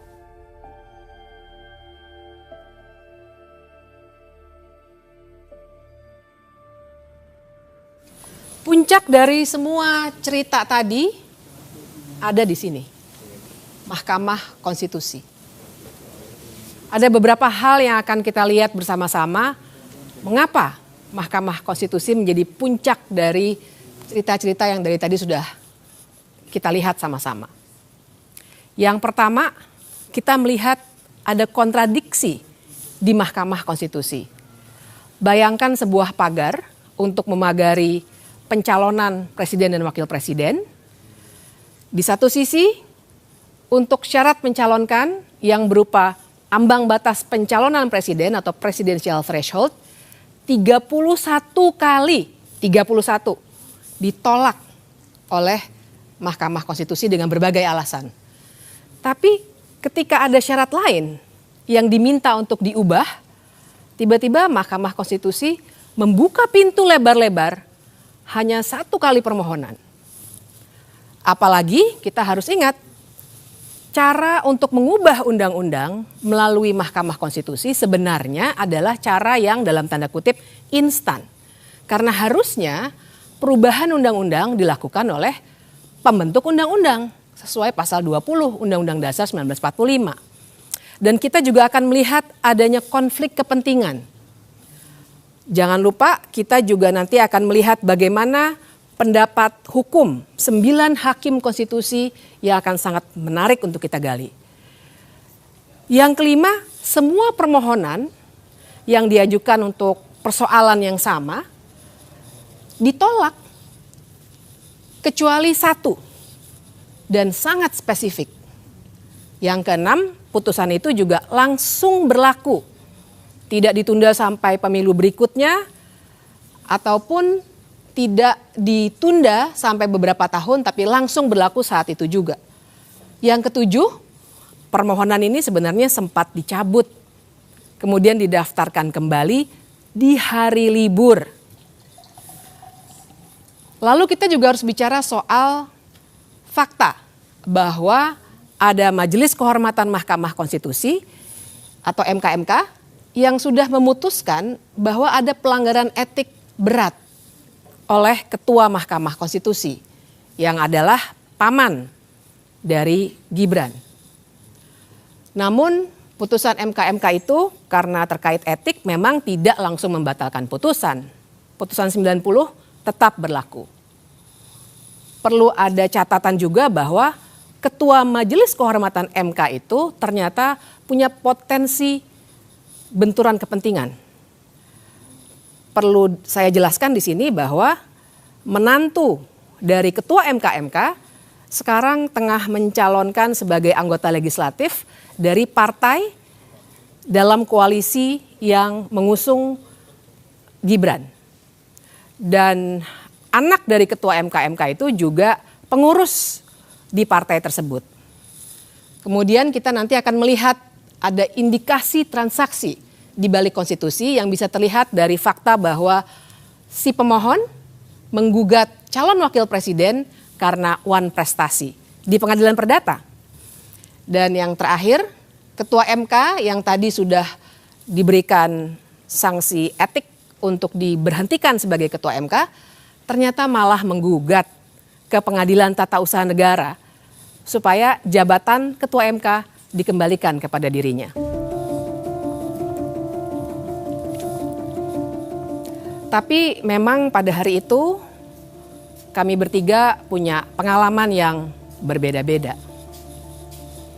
Silakan Mas Uceng, Uda Ferry, bagaimana pengalaman pada hari itu yang bisa menggambarkan semua 11 yang tadi saya jelaskan sehingga sebenarnya sebuah media massa nasional mengatakan bahwa Gibran adalah anak haram konstitusi.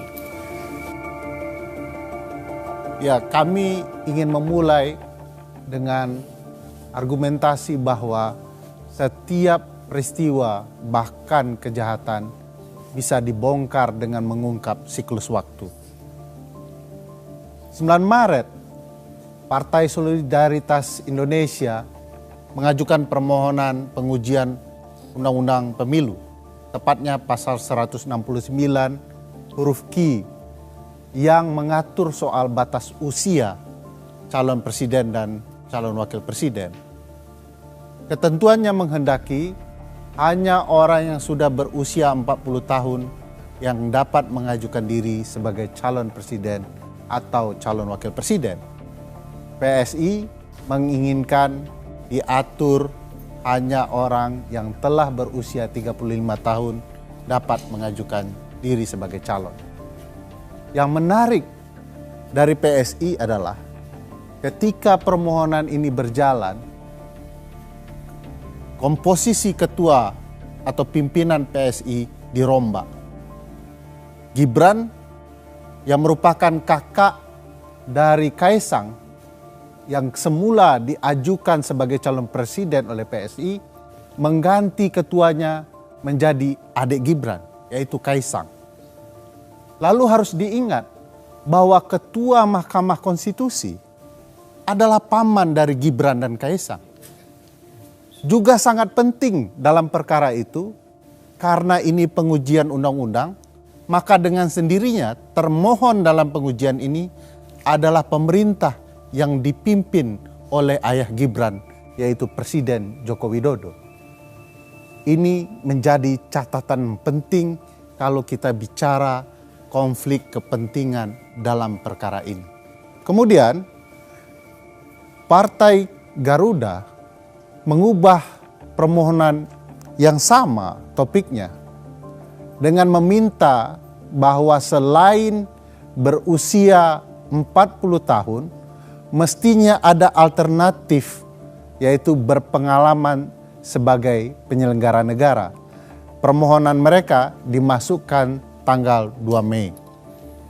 Tanggal 5 Mei, seingat saya ada 5 kepala daerah juga masuk dengan logika yang kurang lebih sama. Tetapi bedanya adalah mereka sekaligus berpengalaman sebagai penyelenggara negara karena mereka adalah 5 kepala daerah yang sudah menjabat atau sedang menjabat di pemerintah daerah. Tidak lama kemudian, sebenarnya rentangnya cukup jauh sebenarnya, sekitar 3 bulan kemudian, ada Almas Sakibiru yang memasukkan permohonan baru dengan bahasa bahwa seorang yang bisa dicalonkan sebagai presiden atau wakil presiden itu sekurang-kurangnya harus berpengalaman sebagai kepala daerah. Tanggal 29 Agustus, sidang terakhir permohonan PSI, Partai Garuda, dan 5 kepala daerah dilangsungkan oleh Mahkamah Konstitusi. Dan saya ingat betul pada hari itu saya hadir di ruang sidang sebagai ahli untuk salah satu pihak terkait. Orang sering bilang saksi ahli, tapi yang benar ahli. Saya hadir dalam sidang, menyampaikan pandangan saya, dan waktu itu sebagai ahli biasanya ada dialog dengan para hakim dan semua yang ada di situ yang formal. Sebenarnya terbaca bahwa hakim-hakim punya indikasi akan menolak 3 permohonan ini. Karena mereka melihat, dan ini baik secara umum, bahwa masalah syarat kepala daerah itu bukan wewenang Mahkamah Konstitusi, melainkan memang wewenang pembentuk undang-undang.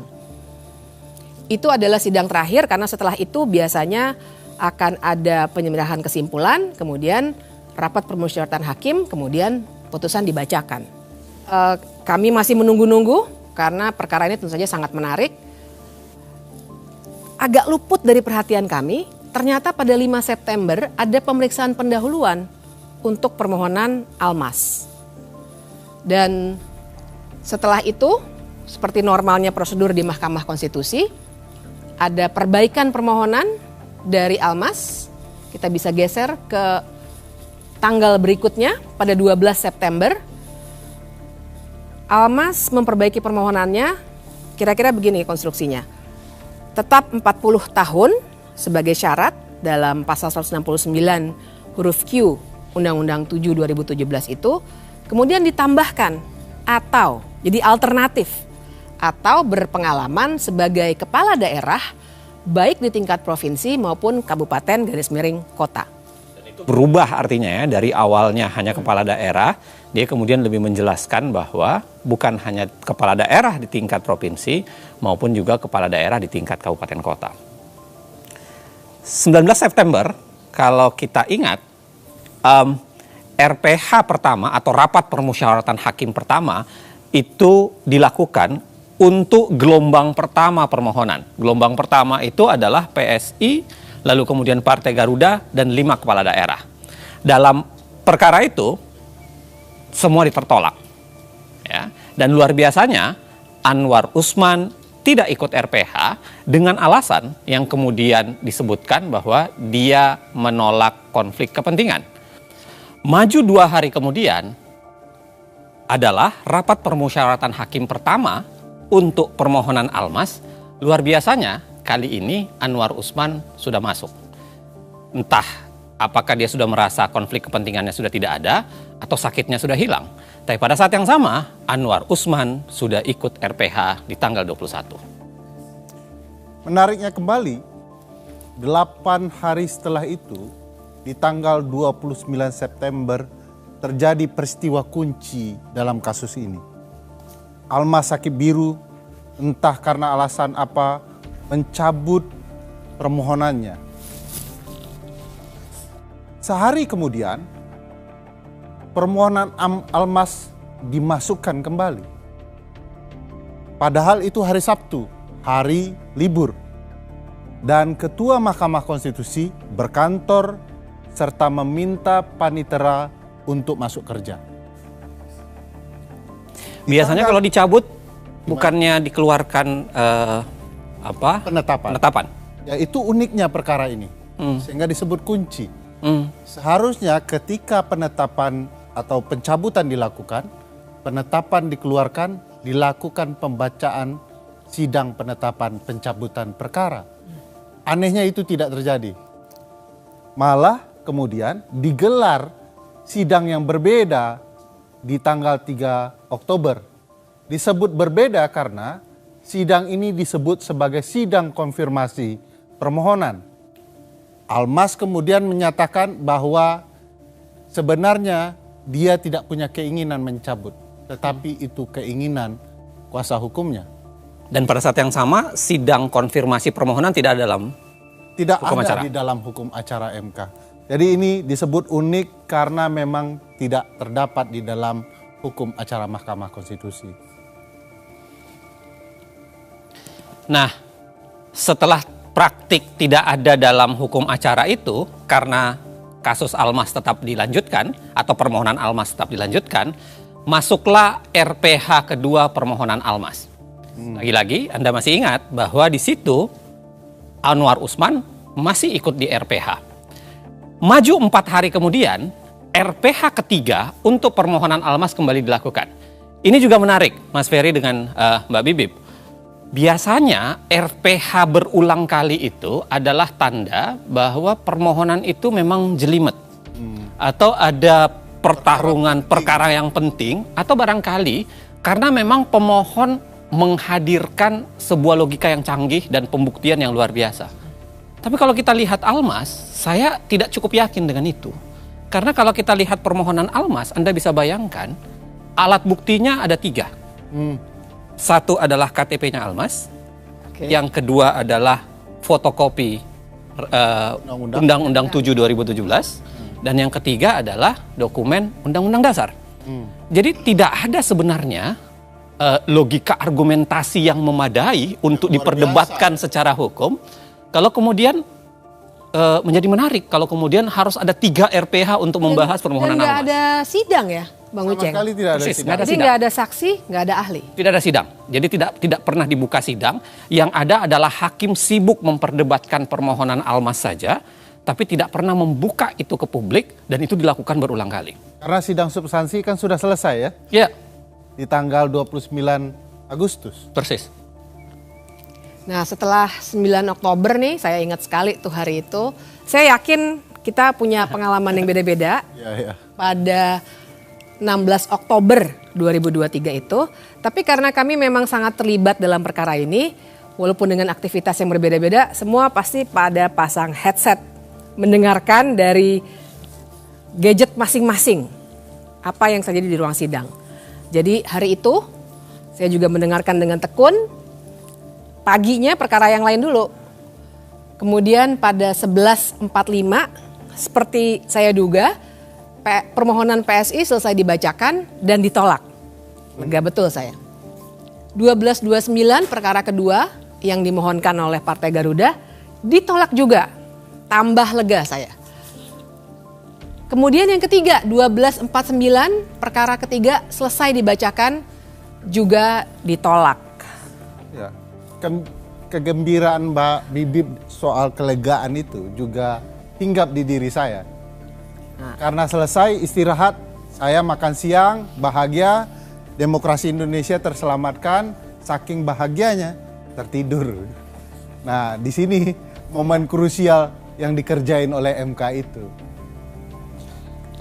Di hari-hari yang sama ini saya ingat saya berangkat dari Jogja pagi karena memang ada acara di Jakarta, ada beberapa acara di Jakarta, dan sebuah koran nasional itu minta saya nulis soal putusan ini. Makanya kenapa kemudian di bandara saya mendengarkan, lalu kemudian begitu nyampe di Jakarta sudah istirahat makan siang, saya tahu putusannya tapi saya mendengarkan kembali melalui siaran ke belakangnya gitu dari siaran YouTube. Dan ya saya persis bayangan saya sebenarnya permohonan ini ditolak. Hanya saja saya agak khawatir sebenarnya. Ini nggak sepenuhnya saya merasa gembira. Karena saya kasih bocoran aja. Jadi beberapa hari sebelumnya ada 2 peristiwa sebenarnya yang membuat saya agak khawatir. Yang pertama adalah karena di sebuah podcast ada seorang politisi yang bercerita dengan lantang bahwa putusan ini akan berubah dengan ya agak mirip dengan permohonannya Almas. Sebut saja Bambang Pacul. Bambang Pacul, ya, dalam sebuah podcast. Dan yang kedua, bocoran ini sebenarnya sudah keluar di kalangan wartawan. Jadi beberapa wartawan itu sudah mulai bercerita bahwa permohonan ini akan dikabulkan dengan alasan yang agak mirip Almas. Itu yang membuat saya, walaupun ini semua ditolak, saya tetap merasa was-was bahwa jangan-jangan terjadi arus balik di pasca makan siang. Gitu. Nah, kebahagiaannya Ferry itu sebenarnya beralasan sih.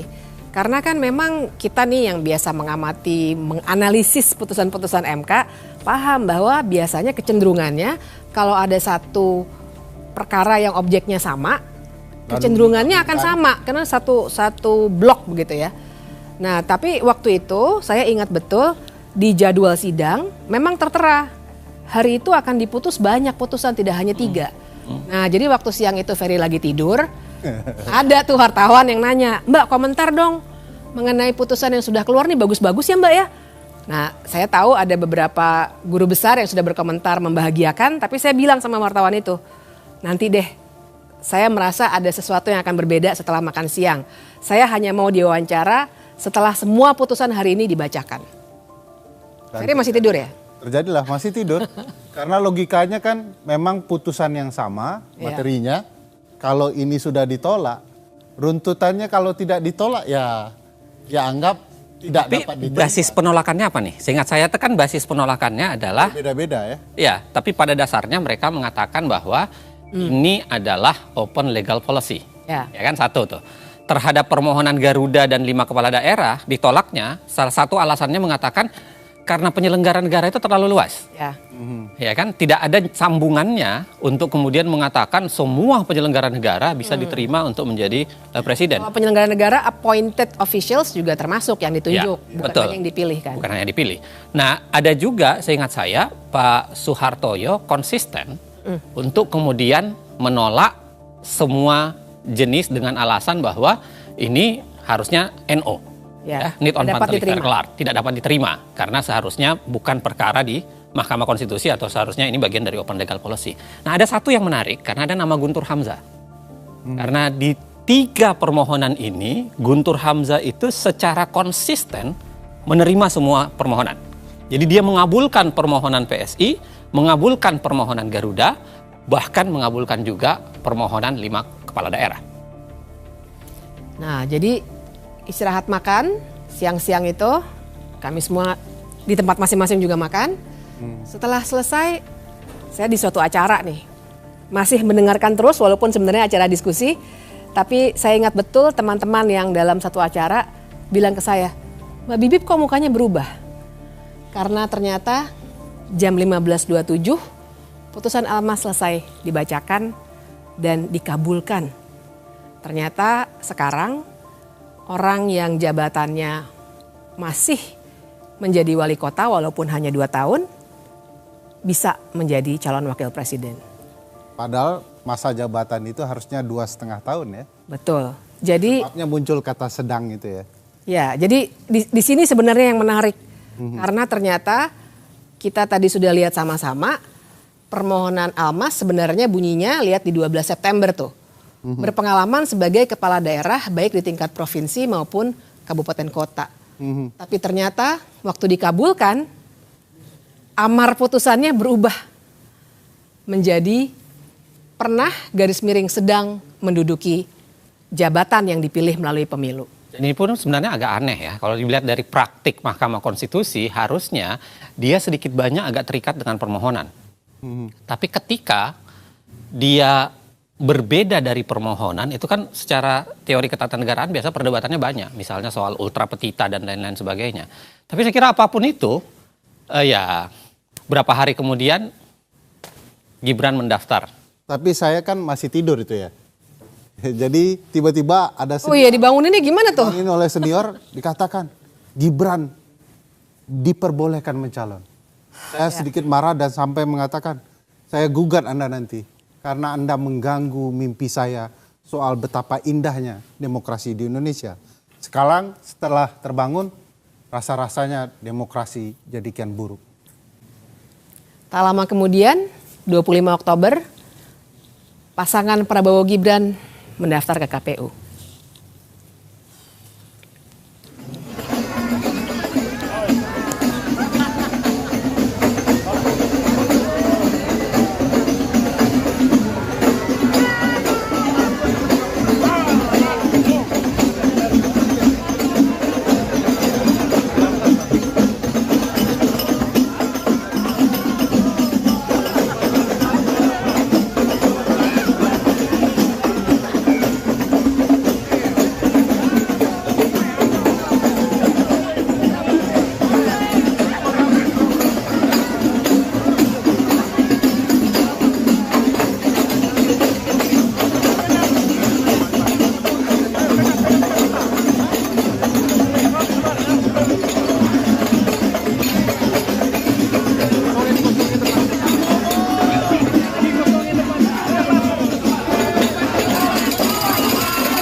Tapi memang kita harus lihat dinamika putusan ini dengan segala kekecewaan yang sudah kita rasakan sama-sama. Kita bisa melihat ada apa sebenarnya di balik putusan nomor 90 itu.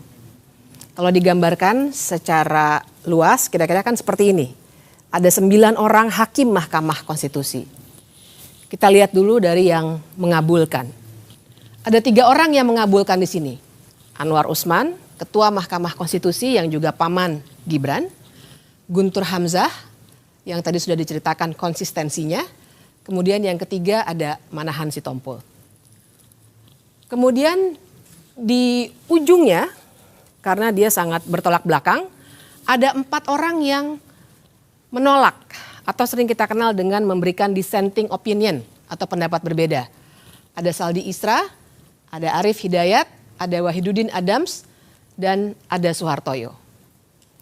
Dan mengabulkan di sini sebenarnya maknanya adalah jadinya Gibran yang masih menduduki jabatan sebagai wali kota menjadi berhak untuk dicalonkan sebagai calon wakil presiden. Sedangkan yang menyatakan pendapat berbeda pada intinya bilang ini seharusnya ditolak karena memang bukan kewenangan dari Mahkamah Konstitusi seperti yang tadi sudah kita diskusikan. Tapi jangan lupa, Kim MK. Berarti 4 dissenting ini adalah konsisten dengan posisi di permohonan PSI, Garuda dan 5 kepala daerah. Betul. Mereka sama-sama mereka menolak semua kan dengan alasan yang sama dan mereka konsisten dengan menolak sehingga dimasukkan di dissenting itu. Iya, mereka sebenarnya konsisten, tapi tersisa 2 nih, dan ini yang menarik. Karena yang 2 ada di tengah-tengah, yaitu Eni Nurbaningsih dan Daniel Yusmik. Mereka menyampaikan pendapat yang sering kita namakan concurring opinion. Secara teoretik itu artinya pendapatnya alasan mereka memberikan alasan yang berbeda walaupun kesimpulannya sama dengan mayoritas putusan. Nah, jadi dengan gambaran ini perlu saya jelaskan sedikit ngomong-ngomong bahwa perbedaannya ada di mana. Yang mengabulkan bilang bahwa semua jabatan yang dipilih melalui pemilu termasuk di situ gubernur, wali kota, bupati bisa mencalonkan diri sebagai calon wakil presiden. Sementara Eni Nurbaningsih dan Daniel Yusmik sebenarnya bilang nggak bisa, hanya sampai batas gubernur yang bisa mencalonkan diri sebagai calon wakil presiden dan calon presiden. Nah, dengan gambaran seperti itu kan harusnya pendapat yang sifatnya concurring itu lebih dekat kepada pendapat yang menolak. Karena mereka sebenarnya tidak setuju dengan jabatan wali kota, tidak seluas itu. Tapi ternyata yang diputuskan, mereka yang berpendapat berbeda dikelompokkan ke dalam kelompok yang mengabulkan. Nah, di sini sebenarnya ada beberapa pertimbangan yang menarik dan saya perlu garis bawahi bahwa mereka berhenti di level gubernur. Sementara putusan mengabulkan untuk semua jabatan yang dipilih melalui pemilu. Izin, Saya mau jelaskan ya, saya mau coba menggambarkan betapa pergeseran-pergeseran para hakim ini. Saya boleh ya, saya pakai gambaran secara sederhana ya, untuk menggambarkan bahwa ini menarik melihat pergeseran hakim per hakim ya dalam putusan ini. Nah, jadi gini ya, tadi kan digambarkan oleh Bibip bahwa sebenarnya ada dua keterbelahan. Ya, ada keterbelahan, atau beginilah kita gambarkan bahwa terjadi perbedaan antara, kita sebut aja gelombang pra-makan siang sama pasca makan siang. Ya. Jadi pra-makan siang adalah putusan-putusan perkara selain 3 putusan perkara para partai itu. Dan pasca makan siang adalah kita spesifikkan saja ke putusan Almas. Nah, kalau kita lihat pas pra-makan siang, ya sebenarnya komposisi hakim itu menarik untuk kita lihat. Kita buat satu gambaran bahwa ini adalah hakim-hakim yang langsung menolak permohonan. Ya, jadi ada 7 hakim di dalamnya. Ada Saldi Isra, ada Eni Nurbaningsi, ada Daniel Yusmik, ada Manahan Sitompul, ada Suhartoyo, ada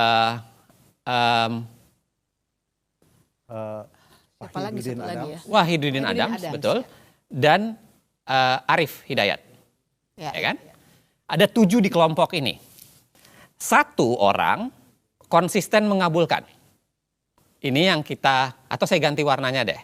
Saya ganti warnanya ya, supaya jauh lebih mudah kita lihat. Ini adalah Guntur Hamzah, yang betul-betul konsisten untuk menerima permohonan apapun. Dia tidak dianggap sebagai kebijakan hukum terbuka ya. Persis. Nah, ada 1 orang lagi di sini yang Anwar Usman, yang sama sekali tidak ikut di permohonan itu dengan alasan yang tadi sudah saya jelaskan. Konflik kepentingan atau kemudian di keterangan yang lain dikatakan sakit. Ya. Okay? Nah, menariknya pergeseran pasca makan siang ini menarik untuk kita lihat. Oke. Pasca makan siang, ya, putusan pasca makan siang, khususnya Almas, kita bicara khususnya Almas, itu terjadi pergeseran karena yang menerima permohonan, ya, yang menerima permohonan kita pakai penerima itu adalah biru saja, ya kan? Yang menerima permohonan itu berubah menjadi 3. Ada 3 orang di situ. Ya. Ada Guntur Hamzah, ada Anwar Usman, dan ada Manahan Sitompul. Oke? Yes. Sedangkan yang konsisten dengan sikap pra-makan siang itu tersisa cuma 4. Tersisa 4 itu adalah ada Saldi Isra, ada Arif Hidayat, ada Suhartoyo, dan ada Wahidudin Adams. Ya. Oke. Nah, tadi Bibip sudah menjelaskan bahwa ada varian baru yang berbeda, yaitu tiba-tiba hadir yang namanya concurring. Di sini ada 2, yaitu Eni Nurbaningsi dan Daniel Yusmik. Nah, dari sini ini menarik untuk kita diskusikan. Ya. Mengapa ada banyak pertanyaan? Pertanyaan pertama adalah mengapa Manahan Sitompul ini tiba-tiba bergabung di tempat sini? Ya. Ini yang banyak dibahasakan termasuk dalam putusan MK-MK. Jangan-jangan ini adalah hasil dari proses lobby-lobby. Yeah. Karena kan putusan MK-MK menyatakan ada hakim lain yang masuk ke ruangan hakim lain untuk kemudian saling berbicara. Ya. Itu keanehan pertama. Keanehan kedua adalah Anwar Usman yang tiba-tiba ikut gabung berbeda dengan kasusnya dengan yang lain. Ya. Kalau ini kita sebut keanehan pertama, ini keanehan kedua. Oke? Keanehan ketiga adalah misteri pergeseran dua orang yang awalnya di sini adalah menolak dengan alasan yang dikembangkan. Ya, tadi Bibi sudah menjelaskan bahwa dia menjadi concurring. Padahal concurringnya itu kalau kita baca, ini termasuk menjelaskan cukup detail. Dia mengatakan, kenapa hanya gubernur yang boleh diterima dan berbeda dengan isi putusan? Karena gubernur itu adalah wakil pemerintahan pusat di daerah. Sehingga gubernur itu seakan-akan adalah ada bau-bau pusatnya. Menjadi gubernur itu dekat dengan pemerintahan pusat dalam tanda kutip. Itu dibuat dalam putusannya concurringnya ini. Nah, menariknya adalah saya tidak tahu mengapa ya, dan mungkin barangkali kita bisa diskusikan kemudian atau kita bisa simpulkan atau kita tarik bagaimana cara berpikirnya. Mengapa Eni Nurbaningsi dan Daniel Yusmik memilih untuk concurring dan pada saat yang sama dia memilih untuk digabungkan di dalam putusan yang mayoritas 5 ini. Tadi Bibi sudah menjelaskan. Harusnya kalau komposisinya adalah dia bergabung dengan yang seperti ini, karena memang ini lebih pengelompokannya lebih dekat, harusnya putusannya menjadi 6-3. 6-3, ya. Ada juga pertanyaan, Bang, kalau boleh bertanya. Almas mengajukan permohonan dengan mengatakan bagi yang pernah menjadi kepala daerah. Kata pernah, dia harus menyelesaikan masa jabatannya. Ya. Persis. Lalu tiba-tiba di putusan ada tambahan kata. Pernah atau sedang. Persis. Nah siapa yang melakukan perubahan itu? Kita nggak tahu ya, tapi kalau kita lihat gejalanya, ini kan ada 3 nama nih yang sebenarnya konsisten di sini. Dia, ya kan, yang kemudian bicara di sini. Yang paling konsisten itu adalah Guntur Hamzah. Guntur Hamzah. Karena Guntur Hamzah itu kan dari awal. Ya kan? Guntur Hamzah itu dari awal di semua kasus dia menerima.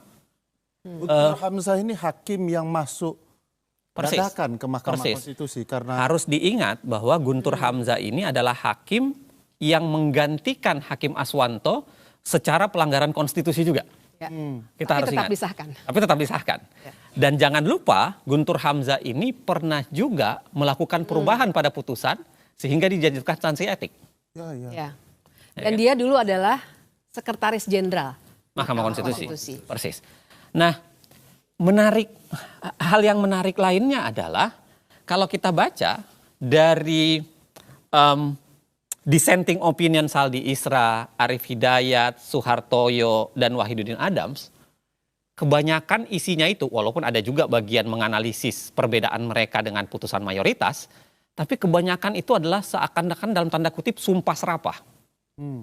Ada kemarahan Saldi Isra yang dituliskan di situ, ada kemarahan Arif Hidayat dituliskan di situ, ada kegundahan Wahidudin Adams yang dituliskan di situ. Betul. Nah barangkali lagi-lagi itu barangkali yang bisa menjelaskan kenapa putusan ini baunya anyir. Dan saya kira itu yang saya tuliskan di sebuah media nasional, kemudian saya katakan bahwa ya putusan begini ini memperlihatkan betapa palu hakim sebenarnya patah berkeping-keping di hadapan putusan Almas.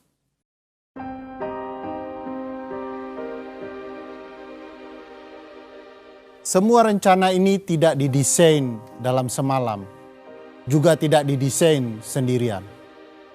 Sebagian besar rencana kecurangan yang terstruktur, sistematis, dan masif untuk mengakali pemilu ini sebenarnya disusun bersama dengan pihak-pihak lain. Mereka adalah kekuatan yang selama 10 tahun terakhir berkuasa bersama. Persaingan politik dan perebutan kekuasaan, desain kecurangan yang sudah disusun bareng-bareng ini akhirnya jatuh ke tangan satu pihak, yakni pihak yang sedang memegang kunci kekuasaan di mana ia dapat menggerakkan aparatur dan anggaran. Tapi sebenarnya ini bukan rencana atau desain yang hebat-hebat amat. Skenario seperti ini dilakukan oleh rezim-rezim sebelumnya, di banyak negara, dan sepanjang sejarah. Karena itu untuk menyusun dan menjalankan skenario kotor seperti ini, tak perlu kepintaran atau kecerdasan. Yang diperlukan cuma 2, mental culas dan tahan malu.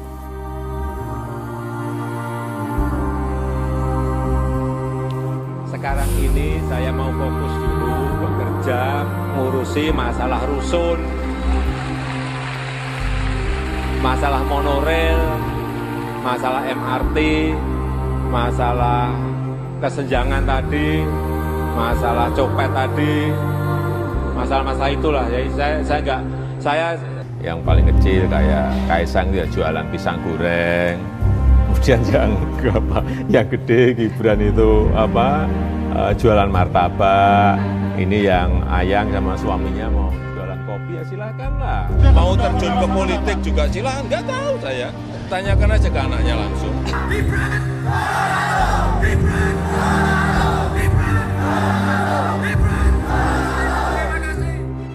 Rapat pleno terbuka penetapan pasangan calon wali kota dan wakil wali kota terpilih dalam Pilkada Kota Medan tahun 2020 hanya dihadiri pasangan nomor urut 2 Bobi Nasution, Aulia Rahman. Buat Pak Prabowo dan Mas Gibran,